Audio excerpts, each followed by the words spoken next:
সরকার এরকম না করলে কি করে হবে? সেই তো রড নিয়ে যাবো মাথায় গাড়ি করে বই করছে।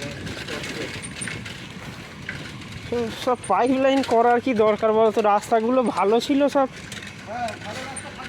শেষ করে দিল। এই রাস্তার হবেও না, এরকমই থাকে।